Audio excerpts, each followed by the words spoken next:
जम्मू कश्मीर में पिछले कुछ दिनों से एंटी इंक्रोचमेंट ड्राइव से हलचली मची हुई है। इसमें बड़े बड़े लोगों की ज़मीनें जा रही हैं, तो वहीं कुछ लोग इस बात के लिए भी चिंतित हैं कि उनके पास 10 मरले या 1 कनाल ज़मीन है, कहीं वो भी ना चली जाए। हंगामा हो रहा है, लगातार प्रदर्शन हो रहे हैं, पत्थरबाजी हो रहा है, विपक्षी पार्टियां धरने प्रदर्शन कर रही हैं। और ऐसे में उपराज्यपाल प्रशासन ने भी अपनी तरफ से कह दिया कि उन लोगों को नहीं, जो उनसे ज़मीनें नहीं ली जाएंगी जो छोटे लोग हैं, यानी कि जिनके पास बड़ी कम ज़मीनें हैं। और ऐसे में आज कांग्रेस के प्रवक्ता हमारे साथ हैं, संदीप शर्मा जी। उनसे बात करते हैं और पूछते हैं कि आखिर कांग्रेस की क्या राय है इस नीति पे। क्या वो इस फेवर में है कि ये ज़मीनें जानी चाहिए जो बड़े लोगों ने इस पे कब्जा किया गया है। उन्हीं से बातचीत करते हैं और उनका पक्ष पूछते हैं।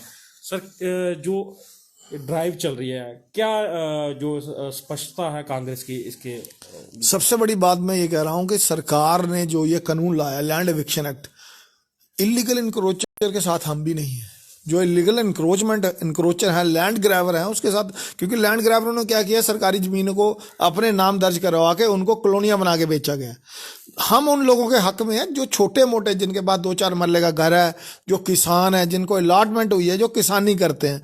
और ये जो रोशनी एक्ट की जहां तक बात की जाए, एग्रीकल्चर लैंड को मालिकाना हक देने का सरकार ने प्रावधान निकाला था।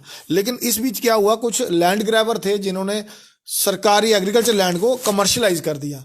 ये ड्राइव चले तो आइडेंटिफाई करे सरकार कौन से ऐसे अफसर रहे हैं रेवेन्यू डिपार्टमेंट के, क्योंकि तमाम एक गिरोह जैसा साथ चलता है, उसमें प्रॉपर्टी डीलर होता है, उसके साथ ही रेवेन्यू डिपार्टमेंट के कुछ अफसर होते हैं जो ले दे के एग्रीकल्चर लैंड को कमर्शियल में ट्रांसफर किया और फिर उसका जो उन्होंने निजीकरण किया। तो हम उसके खिलाफ है। लेकिन हम इस ड्राइव के लिए, इसलिए जो हमारी बेबाक राय ये है कि सरकार छोटे लोगों को ना तंग करे, एग्रीकल्चर से जो फार्मिंग करते हैं उनको ना तंग करे।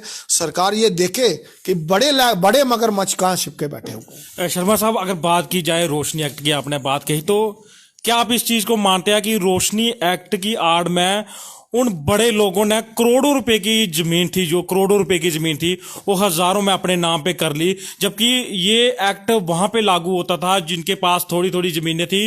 रोशनी एक्ट बनाई गई ताकि ये थोड़ी सी इसके पैसे दे, लेकिन ज्यादातर देखने को ये मिल रहा है कि करोड़ों रुपए की जमीनें नेशनल हाईवे के किनारे होगी, चाहे जम्मू के शहर पॉश इलाके में होगी, वो अपने नाम पे किए गए। तो उन पे फिर क्यों ना चले ऐसा? मैं कह रहा हूं इस बात के हम सरकार के साथ हैं। रसूखदार लोग, ब्यूरोक्रेसी, पॉलिटिशियन, जिन्होंने इस कानून का गलत इस्तेमाल किया, हम सरकार के साथ खड़े हैं।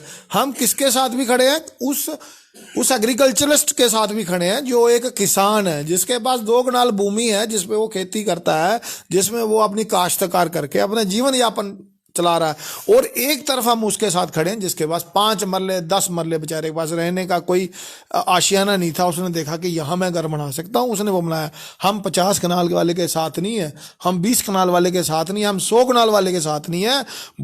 उन रेवेन्यू अफसरों की जो रिटायर्ड भी हो चुके हैं, उनकी पेंशनें बंद कर दी जाए। कौन ऐसे लोग हैं? आज एक आम आदमी अपने घर के लिए जमीन किसी से लेता है, वो रजिस्ट्री कराने जाता है, इंतकाल कराने जाता है, आपको पता है रेवेन्यू डिपार्टमेंट कितनी बुरी हालत करता है। ये ऑनलाइन के नाम पे तो फ्रॉड चल रहा है। आप फर्द कटवा के ले भी आओ तब भी आपकी नहीं सुनी जाएगी जब तक आप उसका जेबा गर्म नहीं करोगे। उन अफसरों को भी सरकार आइडेंटिफाई करे जिन्होंने करोड़ों की जमीन पैसे लेके जो बड़े बड़े जो मगरमच्छों के नाम कर दी है। हम उस सरकार के साथ हैं। फिर मैं ये दोहराना चाहता हूं, जो गरीब लोग हैं उनकी तरफ सरकार ध्यान दे, उन गरीबों को भी ध्यान दे। 50 कनाल वाले को किस बात की दिक्कत है? उसके तो हम भी साथ खड़े हैं। आप उसकी जमीन निकलवाइए, लेकिन 2 कनाल 5 मरले वाले के बेचारे की 2 मरले। लेकिन शर्मा साहब, उपराज्यपाल ने कहा कि उन लोगों को नहीं छेड़ा जाएगा, और हमें भी देखने को नहीं मिला है कि अगर बात करें सांबा की या जम्मू की, उन लोगों को नहीं छेड़ा गया। और आपने खुद देखा होगा कि बड़े लोगों को छेड़ा गया, पत्थरबाजी हुई, विरोध हुआ, लेकिन फिर भी तोड़े गए। तो उन्होंने साफ कहा कि उन लोगों को नहीं छेड़ाया, लेकिन कांग्रेस फिर भी प्रोटेस्ट कर रही है लगातार कि ये आप सीधा साफ साफ उस रणनीति पे आइए ना, कि चाहे हमारे हो, चाहे भाजपा के हो, चाहे किसी अन्य पार्टी के हो, उनको बाहर निकालिए और उनको सामने लाइए। गरीब लोगों को तो इसमें किसी को टच भी नहीं किया जाए। मैं आपको ये बताना चाहता हूं, आपने कहा कि अब हमने पिछले दिनों बॉर्डर का दौरा किया, एक मीटिंग हमने की। आप मेरे साथ चलिए, मैं बताऊंगा। जो लोग बॉर्डर पे किसान हैं, जो खासकर राजपुरा, जो हमारा लाले चक, दुर्मे चक, राजपुरा, सदो, बैनगलाड़, तमाम ऐसे फकीरे चक के लोग हैं, उनकी कुछ ज़मीन पार चली गई है पाकिस्तान में, वो तारबंदी के दौरान। अब वहाँ एक डिच बन रही है, उनके पास वही एक जीवन यापन का सहारा है। मैं उस किसान की बात कर रहा हूँ जहाँ वो गेहूं लगा के, जहाँ चावल लगा के अपना जीवन, जो अपना सर्कल चलाया करता था, उसको भी सरकार वहाँ पटवारी क्या कर रहे हैं, लाल पेन मार दिया उनको बिना पूछे। जिसकी 10 कनाल है या 5 कनाल अलॉटमेंट है, उनको ना मुआवजा मिला है और ना ही वहाँ उनको काश्तकार करने चाहिए, ना ही खेती करने दी जा रही है। दूसरी बात, इन्होंने लैंड पासबुक का जो इन्होंने आप बनाया था कि अपनी जमीन अपनी निगरानी, मुझे बताओ किसानों का कैंप लगा के ये फोटो खिंचवा के वो पासबुक पटवारी अपने पास रख लेता है। ये जानना जरूरी है हमारे लिए भी। हम तो सरकार की लेकिन सरकार का हमें विद्रोह इसलिए करना पड़ रहा है कि सरकार आम मुद्दे से लोगों को भटकाना भी तो चाह रही है।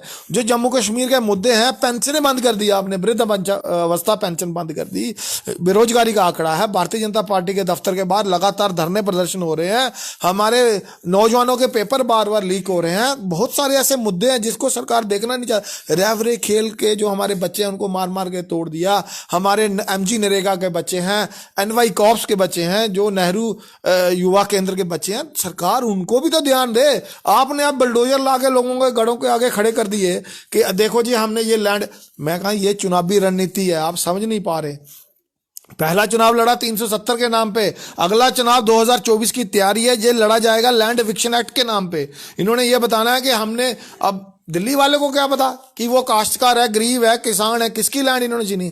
मुझे एक ऐसा केस बता दो जो 100 कनाल लैंड किसी ने रिट्रीव की हो। अब नेशनल हाईवे, हम भी कहते हैं सरकार को कि जितने बड़े कमर्शियल कम्प्लेक्स बने हुए हैं, जिन्होंने स्कूल बनाए हुए हैं, कॉलेजेस बनाए हुए हैं, तमाम ऐसे कमर्शियल कम्प्लेक्स बनाए हुए हैं जो करोड़ों के पैसे कमा रहे हैं, सरकार उनको नंगा करे, उनको बीच में लाए। लेकिन जो हमारी आम जनता बैठी है, 2 वक्त की रोटी के लिए अपनी जिंदगी का संघर्ष कर रही है, सरकार उनको क्या मदद दे रही है? सरकार ने आज तक कोई कॉलोनी बनाई? मनोज सिन्हा जी को पूछना चाहता हूं, आपने ऐसा कोई पॉलिसी बनाई, कोई ऐसी कॉलोनी बनाई जो विस्थापित लोगों को आपने वहां किया? इन्होंने 5-5 मरले का प्लाट देने का वादा किया था। जो लोग यहां से चुनकर दिल्ली में बैठे हुए ना आज बड़ी पोजीशनों पे, जब फायरिंग होती थी हमारे लोगों को कहा था कि आप बॉर्डर के लोगों हमें जिताओ, हम आपको 5-5 मरले का प्लाट देंगे। कहां गए वो 5 मरले का प्लाट? आपको दिखा वो प्लाट? इन्होंने सिर्फ लोगों को ठगा। ऐसा कोई सगा नहीं भाजपा ने जिसको ठगा नहीं। इन्होंने गांव गोद लिए, उन गांव को, अब मुझे लगता है वो गांव गोद लेने के बाद चलने लगे होंगे, कोई गांव ऐसा नहीं दिखा। हम सरकार के साथ है, लेकिन सरकार हमारा ध्यान ना भटकाए हमारे लोगों के लिए। मुझे जब से ये यूटी बना हुआ है ना, जब हमारी मैडम ने कहा कि स्टेट रही नहीं, यूटी हमारी बन गई, आप स्टेट लैंड ले रहे हैं, पहले तो आप यूटी लैंड बनाइए उसको। अभी आपने कहा हम स्टेट लैंड, स्टेट तो रही नहीं है जहां तो हमें स्टेट का हक दिया जाए। हमारे हकों से आपने हमको वंचित कर दिया। हमारे बच्चे फौज में जाया करते थे, दिन रात 4 बजे उठ के वो बच्चा मेहनत करता था, आपने उसको अग्निवीर, 4 साल के बाद वो घर आ जाएगा। ये किस दिशा में सरकार लोगों को ले जा रही है? हम आपके माध्यम से, आप भी इन मुद्दों को उजागर करिए। सरकार की गलत पॉलिसी अगर है तो गलत पॉलिसी को उजागर करिए। एक भी भारतीय जनता पार्टी का नेता अब मुंह में दही जमा के बैठे हुए हैं। बड़े बड़े मंत्री यहां बने हुए हैं, किसी ने कुछ नहीं बोला। कोई गया बॉर्डर के लोगों से मिलने, किसी ने बात की? वो हमसे वादा किया, हमने वादा किया था 5 मरले प्लाट का, वो प्लाट कहाँ है? कल फिर गोली चलेगी, इन लोगों को बेचारों को मंदिरों में शरणार्थी बनाया जाएगा। आज वो लोग कहाँ जाएंगे? वो बॉर्डर से भागे हुए कुछ लोग बेचारे, जिनके पास नहीं रहने को आशियाना था, 2-4-5 मरले में किसी ने घर बना ही लिया। चाहे पुंछ चोरी की बात की जाए, फिरका परस्ती में मत बांटिए इन लोगों को। ये सभी लोग हमारे हैं। और जो गलत आदमी है, जो पत्थरबाजी करता है, जो सरकार हिंदुस्तान के खिलाफ बोलता है, देश विरोधी गतिविधियों में सम्मिलित है, सरकार सबसे पहले उनको उठाए, उनकी शिनाख्त करे, लेकिन सब लोगों को देशद्रोही सरकार बताना बंद करे। तो ये थे कांग्रेस के प्रवक्ता संदीप शर्मा जी। इन्होंने अपनी बात रखी कि इस जो ड्राइव के वो खिलाफ नहीं है, लेकिन सिर्फ उन लोगों को पकड़ा जाए जिन्होंने 100 कनाल जमीन कब्जा की हुई है या अपने अवैध वहां पे सिस्टम चला रखा है, उन लोगों पर कार्रवाई होनी चाहिए, ना कि इन गरीब लोगों पर कार्रवाई होनी चाहिए जो अपनी रोजी रोटी चला रहे हैं खेती बाड़ी करके। पंजाब केसरी टीवी के लिए अजय सिंह, सांबा।